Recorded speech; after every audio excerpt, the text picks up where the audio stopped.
मेरे पड़ोस में एक सुंदर लड़की का परिवार रहता था और हमारे परिवार का एक दूसरे के घर आना जाना था। मैं बहाने से उसके शरीर को स्पर्श करता था। मेरा नाम इंद्रजीत है और मैं बिहार से हूँ। मेरी उम्र 19 साल है और ईशिता 20 साल की है। ईशिता बहुत प्यारी लड़की है और रंग बहुत गोरा है। मेरी मम्मी ईशिता की मम्मी की दोस्त है। मैं पिछले 2-3 साल से ईशिता के घर जा रहा हूँ। मैं जब भी ईशिता के घर जाता तो उसे छूने के इरादे से जाता था, लेकिन कई बार नाकाम रहता था।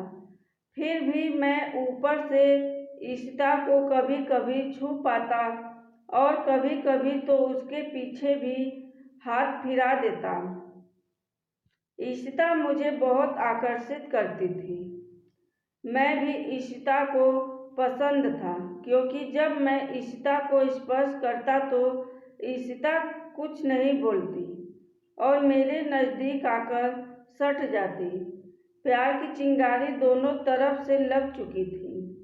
एक बार ईशिता का परिवार और मैं और मेरी मम्मी उसके साथ कार में कहीं जा रहे थे। वह कार फॉर्च्यूनर थी। कार की पीछे वाली सीट पर हम 3 लोग थे, ईशिता, मैं और ईशिता की मम्मी। मेरी मम्मी आगे की सीट पर बैठी थी। ईशिता की मम्मी अपने मोबाइल में व्यस्त थी। ईशिता भी मोबाइल चला रही थी और मैं उनके बीच में बैठा था। मैंने ईशिता की जांघ पर हाथ रखा तो वह कुछ नहीं बोली। फिर कुछ देर तक जायजा लेने के बाद मैं जांघ के ऊपर हाथ रखकर उसके बाजू को सहलाने लगा तो उसने मुझे घूर कर देखा। फिर मैंने अपना हाथ हटाया और कुछ देर बाद अपना हाथ उसकी सीट के पीछे करके बैठ गया। अब ईशिता सोने का नाटक करके मेरे ऊपर लुढ़क गई। मैं तुरंत खुश हो गया, जैसे मुझे खजाना मिल गया हो। अब मैं कुछ करने की सोच रहा था, तभी ईशिता अपने मोबाइल में कुछ दिखाकर मैसेज लिख रही थी कि अरे बेवकूफ़, क्या तुम्हें समझ में नहीं आ रहा है? बगल में मम्मी बैठी हैं। फिर उसने मेरी तरफ देखा और अपनी आंखों को थोड़ा दबा लिया। मैं समझ गया कि ईशिता मुझे कोई भी हरकत करने से मना कर रही है, लेकिन उसकी मम्मी मेरे दूसरी तरफ बैठी थी, इसलिए मैं भी हिम्मत नहीं जुटा पाया। वह समझ गई थी कि मैं क्या चाहता हूँ, क्योंकि चिंगारी उधर भी लगी थी। उसने तुरंत मोबाइल पर लिखा कि मैं तुम पर सोने का नाटक कर रही हूँ, तुम मौका देखकर किस कर सकते हो। इसे पढ़ते ही मैं खुशी के मारे फूले नहीं समा रहा था। वह मुझ पर झुक कर सो गई और मैं अपने हाथ की कोहनी से ढक कर उसके गालों पर किस किया।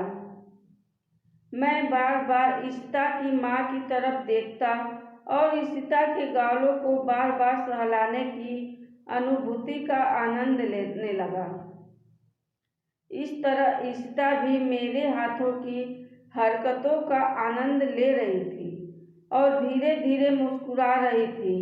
मैंने उसकी मुस्कान देखी तो बीच रास्ते में ही मैंने लिप किस किया तो वह पूरी तरह से कांप गई थी। उस समय ईशिता की मम्मी को देखा तो वह भी खिड़की की तरफ सिर टिकाए सोई हुई थी। फिर उसने मुझे थोड़ा धक्का दिया। फिर मैंने मुड़कर उसकी माँ की ओर देखा कि कहीं कोई खतरा तो नहीं है, लेकिन उसकी मम्मी सो रही थी। इससे वह हंस पड़ी और उसने मुझे फ्लाइंग किस किया। अब हम दोनों घर आ गए, लेकिन कुछ हालात ऐसे हुए कि उसी शाम ईशिता को आगे की पढ़ाई के लिए बाहर जाना पड़ा। वह फैशन डिजाइनिंग का कोर्स करने लग गई। जब वह बाहर गई थी तो हम सिर्फ फ़ोन पर बात करते थे। फिर वह 1 महीना बाद वापस आ गई, पर हम दोनों किसी न किसी वजह से नहीं मिल पा रहे थे। कुछ दिन बाद मैं ईशिता के घर गया। मैं कितना खुशकिस्मत था कि ईशिता के घर पर कोई नहीं था, सिर्फ वह घर में अकेली थी। उन्होंने मुझे बड़े प्यार से बिठाया और पानी लाकर दिया। फिर वह मुझे कमरे में ले गई जहाँ टीवी चल रहा था। मैंने उसे कुछ समय तक देखता रहा। उसकी आंखों में प्यार की चिंगारी साफ झलक रही थी। वह भी हमें पाने को बेकरार थी, पर पहल वह नहीं करना चाहती थी। ईशिता सोफे पर बैठकर टीवी देख रही थी। मैं उसके साथ वही करने लगा जो मैंने उस दिन कार में किया था। उसने कहा, क्या कर रहे हो, छोड़ो मुझे। मैंने कहा, आज मैं तुम्हें नहीं छोड़ूंगा, तुम मुझे 2 महीने से तड़पा रही हो।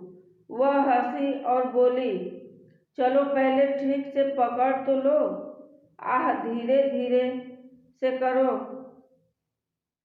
मैंने उसे लेकर किस किया।